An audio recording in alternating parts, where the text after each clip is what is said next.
ಕಲಿಯೋದಿಕ್ಕೋ ಅಥವಾ ಕೆಲಸ ಮಾಡೋದಿಕ್ಕೋ ಹೊರಗಡೆ ಹೋಗುವಂತಹ ಬಾಲಕಿಯರು ಅಥವಾ ಹೆಣ್ಣು ಮಕ್ಕಳು ಮಹಿಳೆಯರು ಕೇಳಲೇಬೇಕಾದಂತಹ ವಿಡಿಯೋ. ಸೆಕೆ ಆಗ್ತಾ ಇದೆ, ತಂಪು ಪಾನೀಯ ಕುಡೀರಿ ಅಂತ ಪರಿಚಯಸ್ಥರು ಅಥವಾ ಪರಿಚಯ ಇಲ್ಲದೇ ಇರುವಂತಹ ವ್ಯಕ್ತಿಗಳು ನಿಮ್ಮನ್ನು ಸಂಪರ್ಕ ಮಾಡ್ತಾ ಇದ್ರೆ ಎಚ್ಚರದಿಂದಿರಿ. ಇವತ್ತು ನಾನು ಕೊಡುವಂತಹ ಈ ಒಂದು ಮಾಹಿತಿ ನಿಜಕ್ಕೂ ನಮ್ಮ ದೇಶವೇ ಬೆಚ್ಚಿ ಬೀಳುವಂಥದ್ದು. ಹಲೋ ಹಾಯ್, ಎಲ್ಲರಿಗೂ ನಮಸ್ಕಾರ. Welcome back to Janata Agent. ನಮ್ಮ ದೇಶದಾದ್ಯಂತ ನಾವಿವತ್ತು ಕೇಳ್ತಾ ಇರುವಂತಹ ವಿಚಾರಗಳು, ನಾವು ಕೇಳಲೇಬೇಕಾದಂತಹ ವಿಚಾರಗಳು ನೋಡಿ, ಒಂದಕ್ಕೊಂದು ಅಸಹ್ಯ ಹುಟ್ಟಿಸುವಂತಹ ಕೆಲವೊಂದು ವಿಚಾರಗಳು. ಸೊ ಇವತ್ತು ನಾವು ಹೆಣ್ಣು ಮಕ್ಕಳ ವಿರುದ್ಧವಾಗಿ, ಹೆಣ್ಣು ಮಕ್ಕಳ ಮೇಲೆ ನಡೀತಾ ಇರುವಂತಹ ದೌರ್ಜನ್ಯದ ಬಗ್ಗೆ ಇಷ್ಟೆಲ್ಲ ಧ್ವನಿ ಮಾಡ್ತಾ ಇದ್ದೇವೆ. ಆದರೆ ಇದು ಹಿಂದೂ ವಿರೋಧಿ ಅಥವಾ ಮುಸ್ಲಿಂ ವಿರೋಧಿ ಅಥವಾ ಕ್ರೈಸ್ತ ವಿರೋಧಿ ಅಂತ ಹಣೆಪಟ್ಟಿ ಕಟ್ಟುವವರು ಇದನ್ನು ಕೇಳಲೇಬೇಕು. ಈ ಒಂದು ವಿಡಿಯೋದಲ್ಲಿ ಇದನ್ನು ಎಕ್ಸ್ಪ್ಲೈನ್ ಮಾಡ್ತಾ ಹೋಗ್ತೀನಿ. ದಯವಿಟ್ಟು ಯಾರೆಲ್ಲ ಈ ಒಂದು ಚಾನಲನ್ನು ಮೊದಲನೇ ಬಾರಿ ವೀಕ್ಷಣೆ ಮಾಡ್ತಾ ಇದ್ದೀರಾ, ದಯವಿಟ್ಟು ಸಬ್ಸ್ಕ್ರೈಬ್ ಮಾಡ್ಕೊಂಡು ನೋಡಿ. ಮಾತ್ರವಲ್ಲ, ನಿರಂತರವಾಗಿ ಅಪ್ಡೇಟ್ಗಳನ್ನು ನಿಮ್ಮ ಮುಂದೆ ತರ್ತಾ ಇರ್ತೇವೆ. ನಾವು ಇವತ್ತು ಮೊದಲೇ ಈ ಒಂದು ವಿಚಾರವನ್ನು ಪ್ರಸ್ತಾಪ ಮಾಡೋದಕ್ಕಿಂತ ಮೊದಲು ನಾವು ಹೇಳಬೇಕಾಗಿರೋಂತಹ ವಿಚಾರ ಅಂದರೆ ಬೇಟಿ ಬಚಾವೋ ಎನ್ನುವಂತಹ ಸ್ಲೋಗನನ್ನು ಇಟ್ಟುಕೊಂಡು ನಮ್ಮ ದೇಶದ ಚುಕ್ಕಾಣಿಯನ್ನು ಹಿಡಿದಂತಹ ಆಡಳಿತ ವ್ಯವಸ್ಥೆಯ ಮೇಲೆ ನಾವು ಪ್ರಶ್ನೆ ಮಾಡಬೇಕಾದದ್ದು.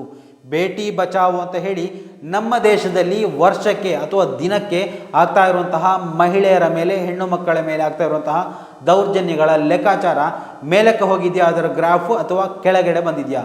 ದಿವಸಕ್ಕೆ 1200 ಪ್ರಕರಣಗಳು ನಮ್ಮ ದೇಶದಲ್ಲಿ ನಡೀತಾ ಇದೆ ಅಂದರೆ ಅದು ಕಡಿಮೆ ಅಲ್ವೇ ಅಲ್ಲ. ಅದು ಬೆಳಕಿಗೆ ಬರುವಂತಹ ಪ್ರಕರಣಗಳು.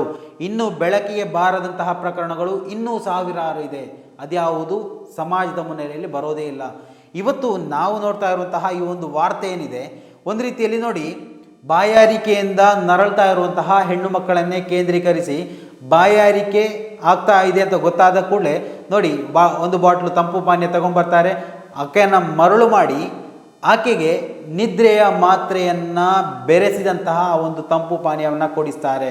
ನಂತರ ಆಕೆಯ ಮೇಲೆ ಬಲಾತ್ಕಾರದಿಂದ ಅತ್ಯಾಚಾರ ಮಾಡ್ತಾರೆ. ಇದು ಒಂದಲ್ಲ ಎರಡಲ್ಲ, 10-15 ಪ್ರಕರಣಗಳು ನಡೆದ ನಂತರ ಬೆಳಕಿಗೆ ಬಂದಿರುವಂಥದ್ದು. ಆತನನ್ನು ಹೆಡೆಮುರಿ ಕಟ್ಟಿ ಬಂಧನ ಮಾಡಿರುವಂಥದ್ದು. ಇದು ಬರೀ ಒಬ್ಬನ ವಿಚಾರ ಆಗಿದರೆ ಬರೀ ಒಂದು ಕಥೆಯಲ್ಲ. ನಿಮ್ಮ ಕಡೆಗೂ ಇಂತಹ ತಂಪು ಪಾನೀಯಗಳನ್ನು ಹಿಡ್ಕೊಂಡು ಜನ ಬಂದಿರ್ಬೋದು. ಪರಿಚಯಸ್ಥರು, ಪರಿಚಯ ಇಲ್ಲದೇ ಇರುವಂತಹ ವ್ಯಕ್ತಿಗಳು, ಯಾರೇ ಆಗಿದ್ರಿ ಸ್ವಲ್ಪ ಎಚ್ಚರಿಕೆಯಿಂದ ಇರಿ ಅಂತ ಈ ಒಂದು ಮಾಹಿತಿಯನ್ನು ನಿಮಗೆ ಕೊಡ್ತಾ ಇದ್ದೇನೆ. ಇದು ಮುಂಬೈನಲ್ಲಿ ನಡೆದಿರುವಂಥದ್ದು. ಮಕ್ಕಳನ್ನೇ ಕೇಂದ್ರೀಕರಿಸಿಕೊಂಡು ತಂಪು ಪಾನೀಯವನ್ನು ತೋರಿಸಿ, ಅಂದರೆ ಒಂದು ರೀತಿಯಲ್ಲಿ ತುಂಬ ಸೆಕೆ ಇದೆ, ತಂಪು ಪಾನೀಯ ಕುಡೀರಿ ಅಂತ ಒಂದು ರೀತಿಯಲ್ಲಿ ಬಾಲಕಿಯರನ್ನೇ ಕೇಂದ್ರೀಕರಿಸಿ ಈತ ಅಂದರೆ ಸಣ್ಣ ವ್ಯಕ್ತಿ ಅಂತೂ ಖಂಡಿತ ಅಲ್ಲ, 45 ವರ್ಷದ ಕಾಮಾಂಧ ಈತ ಏನು ಮಾಡ್ತಾನೆ ಅಂತ ಕೇಳಿದರೆ, ತಂಪು ಪಾನೀಯವನ್ನು ಬಾಲಕಿಯರಿಗೆ ಕೊಟ್ಟು ಅವರನ್ನು ನಶೆ ಬರುವಂತೆ ಮಾಡಿ, ನಿದ್ರೆಯ ಮಾತ್ರೆಯನ್ನು ಕೊಟ್ಟು ನಶೆ ಬರುವಂತೆ ಮಾಡಿ ಅವರ ಮೇಲೆ ಅತ್ಯಾಚಾರ ಎಸಗ್ತಾ ಇದ್ದ. ಇಂತಹ ಒಂದು ಸ್ಫೋಟಕ ಪ್ರಕರಣ ಬೆಳಕಿಗೆ ಬಂದಿರುವಂಥದ್ದು. ಇದರ ಬಗ್ಗೆ ಕಂಪ್ಲೀಟಾಗಿ ಡೀಟೇಲ್ಸನ್ನು ಅರಿಯುವಂತಹ ಒಂದು ಪ್ರಯತ್ನವನ್ನು ನಾವು ಮಾಡೋಣ. ಅಪ್ರಾಪ್ತ ಬಾಲಕಿಯರಿಗೆ ನಿದ್ರೆ ಮಾತ್ರೆ ಬೆರೆಸಿದ್ದ ತಂಪು ಪಾನೀಯ ಕುಡಿಸಿ ಅವರ ಮೇಲೆ ಅತ್ಯಾಚಾರ ಎಸಗಿರುವ ಆಘಾತಕಾರಿ ಪ್ರಕರಣ ಮುಂಬೈನಲ್ಲಿ ಬೆಳಕಿಗೆ ಬಂದಿದೆ. ತನ್ನ ಕೃತ್ಯವನ್ನು ವಿಡಿಯೋ ರೆಕಾರ್ಡ್ ಕೂಡ ಮಾಡಿಕೊಂಡು ಸಂತ್ರಸ್ತೆಯರನ್ನು ಬ್ಲ್ಯಾಕ್ ಮೇಲ್ ಮಾಡ್ತಾ ಇದ್ದ ವಿಕೃತ ಆರೋಪಿಯನ್ನು ಪೊಲೀಸರು ಬಂಧಿಸಿದ್ದಾರೆ. ಸಂತ್ರಸ್ತೆಯೊಬ್ಬರು ನೀಡಿದ ದೂರಿನ ಆಧಾರದ ಮೇಲೆ ಪ್ರಕರಣ ದಾಖಲಿಸಿಕೊಂಡಿದ್ದ ಕುರಾರ್ ಪೊಲೀಸರು ಆರೋಪಿಯನ್ನು ಬಂಧನ ಮಾಡಿದ್ದಾರೆ. ಬಂಧಿತ ಆರೋಪಿಯನ್ನು ರಮೇಶ್ ಪವಾರ್ 45 ವರ್ಷ ಅಂತ ಗುರುತಿಸಲಾಗಿದೆ. ತನಿಖೆ ವೇಳೆ ಆತ ಸುಮಾರು 8-10 ಬಾಲಕಿಯರ ಮೇಲೆ ಅತ್ಯಾಚಾರ ಎಸಗಿದ್ದಾರೆ ಎಂಬಂತಹ ಒಂದು ಮಾಹಿತಿ ಬೆಳಕಿಗೆ ಬಂದಿದೆ. ಅದು ಕೂಡ ಲೆಕ್ಕಾಚಾರಗಳು ಕರೆಕ್ಟಾಗಿ ಇರಬೇಕು ಅಂತಿಲ್ಲ. ಕಳ್ಳ ಯಾವತ್ತೂ ಎಲ್ಲವನ್ನೂ ಹೇಳೋದಿಲ್ಲ, ಅರ್ಧಂಬರ್ಧ ಹೇಳಿರ್ತಾನೆ. ಆರೋಪಿಯು ಅಪ್ರಾಪ್ತ ವಯಸ್ಸಿನ ಹುಡುಗಿಯರಿಗೆ ತಂಪು ಪಾನೀಯದ ಆಮಿಷವೊಡ್ಡಿ ಮಾದಕ ಮಾತ್ರೆಗಳನ್ನು ಬೆರೆಸಿದ ಪಾನೀಯವನ್ನು ಕುಡಿಸ್ತಾ ಇದ್ದ. ಬಾಲಕಿಯರು ಪ್ರಜ್ಞೆ ತಪ್ಪಿದ ನಂತರ ಅವರ ಮೇಲೆ ಲೈಂಗಿಕ ದೌರ್ಜನ್ಯ ಎಸಗಿ ಕೃತ್ಯವನ್ನು ವಿಡಿಯೋ ರೆಕಾರ್ಡ್ ಮಾಡ್ತಾ ಇದ್ದ.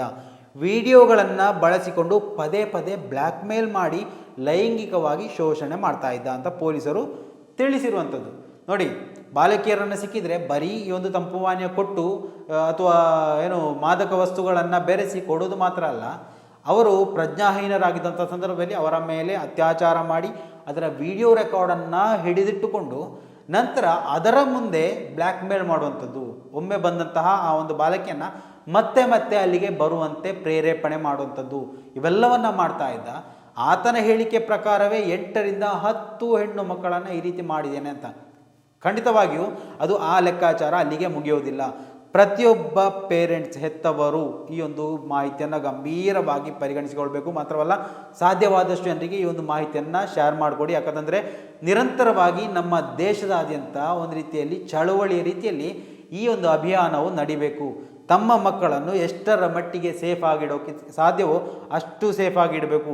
ಯಾರಲ್ಲೂ ತಂಪು ಪಾನೀಯ ಆಗಿರಲಿ, ಚಾಕ್ಲೇಟ್ ಆಗಿರಲಿ, ಏನೇ ಆಗಿರಲಿ ಪಡೆದುಕೊಳ್ಳಷ್ಟರ ಮಟ್ಟಿಗೆ ಅವರಿಗೆ ಒಂದು ರೀತಿಯಲ್ಲಿ ಮನೆಯಿಂದ ಹೋಗುವಂಥ ಸಂದರ್ಭದಲ್ಲಿ ಹೇಳಿಕೊಡುವಂತಹ ಹೆತ್ತವರಾಗಿರಬೇಕು.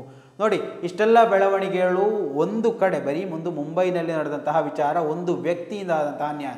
ಇನ್ನು ನಮ್ಮ ದೇಶದಲ್ಲಿ ಇಂತಹ ಪಾಪಿಗಳು ಎಷ್ಟಿರ್ಬೋದು ಅಂತ ನಾವು ಲೆಕ್ಕಾಚಾರ ಕೂಡ ಹಾಕೋದಕ್ಕೆ ಸಾಧ್ಯ ಇಲ್ಲ.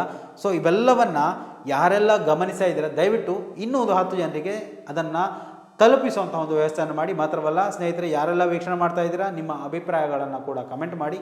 ಮುಂದಿನ ಮಾಹಿತಿಯೊಂದಿಗೆ ಮತ್ತೆ ಭೇಟಿ ಆಗೋಣ. ಅಲ್ಲಿವರೆಗೂ ನಮಸ್ಕಾರ.